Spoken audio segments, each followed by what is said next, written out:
Сейчас мы находимся в главной студии национальной вещательной компании «Саха», откуда через несколько минут начнется вещание в прямом эфире. Наши коллеги любезно позволили нам заснять этот процесс, как и в каком режиме ведется подготовка к прямому эфиру. Сейчас выставляется свет, камеры, проверяется звук и готовится ведущий.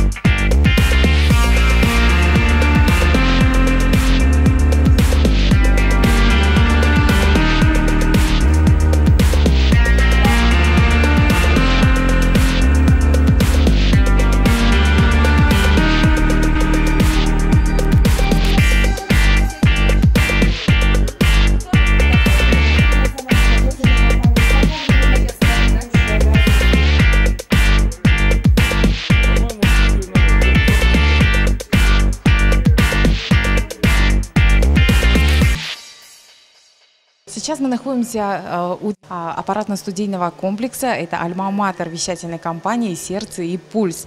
Именно отсюда выходят все передачи. Пройдемте посмотрим.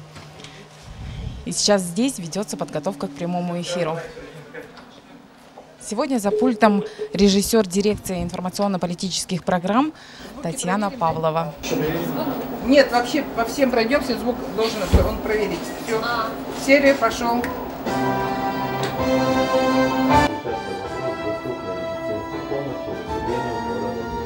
В этом году. Громкая связь работает, да? Операторы студии есть? А сейчас слышишь? Слышу. Таня, на какую камеру я работаю? На вторую. Вначале на вторую, а третья общая. Да. Всегда на вторую, да? И когда вопросы, и все туда. Да. А так слышишь меня? Сейчас слышишь? Квадрат. И светлый квадрат должен быть параллельно. То есть надо где-то вот так вот.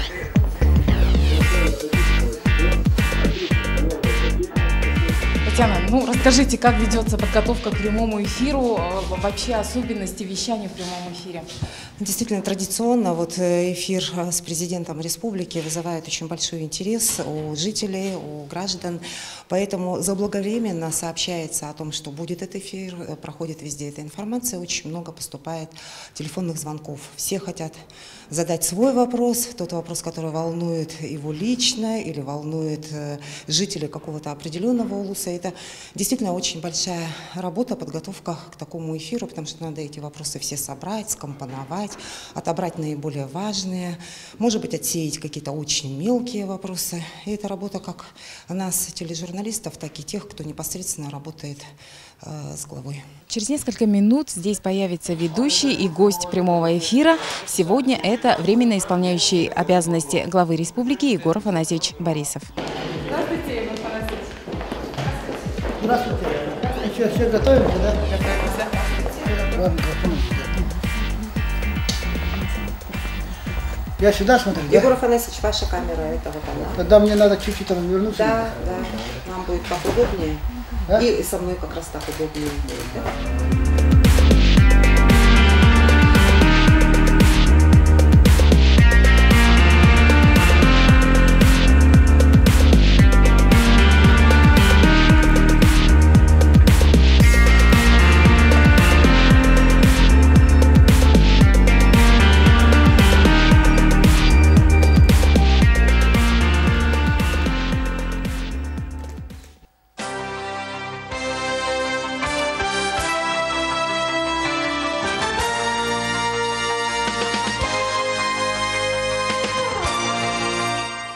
Здравствуйте! В эфире национальная вещательная компания «Саха», временно исполняющий обязанности главы Республики Саха-Якутия Егор Борисов. Мы в прямом эфире. Номер многоканального телефона 320111. Вы можете задать свой вопрос. Добрый вечер, Егор Афанасьевич. Добрый вечер. Начнем, пожалуй. Прямой эфир начался, и уже с самого начала начинают поступать звонки со всей республики. Сейчас за моей спиной работает так называемый колл-центр, куда поступают все звонки от наших телезрителей. Узнать ответ на свой вопрос, мнение первого лица хотят многие жители республики. Вопросы временно исполняющему обязанности главы республики Егору Афанасьевичу Борисову поступило очень много. Они поступали по электронной почте, по телефону и в письменном виде. На момент начала эфира их насчитывалось более 300 со всей республики.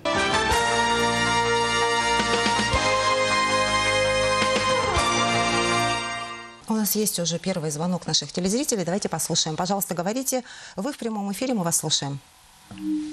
Уважаемый Егор Афанасьевич, в 2011 году микрорайон Мархай, улица Тепличная, провели газ по госпрограмме. Но трубу положили, но газа нету.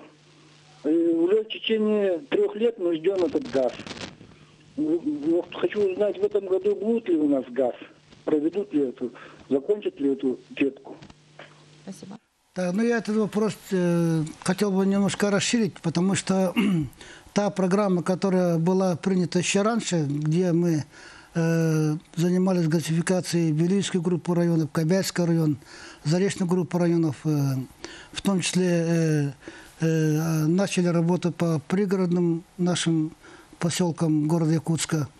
Она как бы завершалась, но новые программы мы не принимали, потому что не было у нас источников финансирования.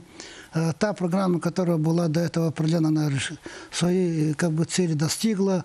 Мы газ провели в очень многих населенных пунктах в Заречье, в Белийской группе районов, этом все знают. Но вот в этом году мы приняли решение продолжить газификацию, предусмотрели определенные средства от продажи алмазных акций, которые мы в прошлом году провели. И, конечно, здесь определенная сумма четко для себя уже представляет соответствующее министерство и ведомство. И в связи с этим мы продолжим работу газификации уже в Заречной группе районов в сторону Татинского района, в сторону Усалданского, Барагонцев, и будет продолжена работа газификации в Горном районе, с Сасумада в сторону Бердигостяха. Также будет газифицироваться в Белийской группе районов, оставшиеся поселки, в частности в Белийском районе. Ну и главные проблемы, которые сегодня возникли, вопросы газификации, это обеспечение безопасности по Намскому району, по системе газификации, по линии Белийского месторождения до города Якутска, это 3-я нитка, и, конечно, это переход через Иркулена. Вот в этих направлениях, в этих вопросах все-таки средства мы предусмотрели. А что касается Мархи, то эта работа была начата. Я думаю, что мы примем меры, чтобы в этом году в основном работу закончить.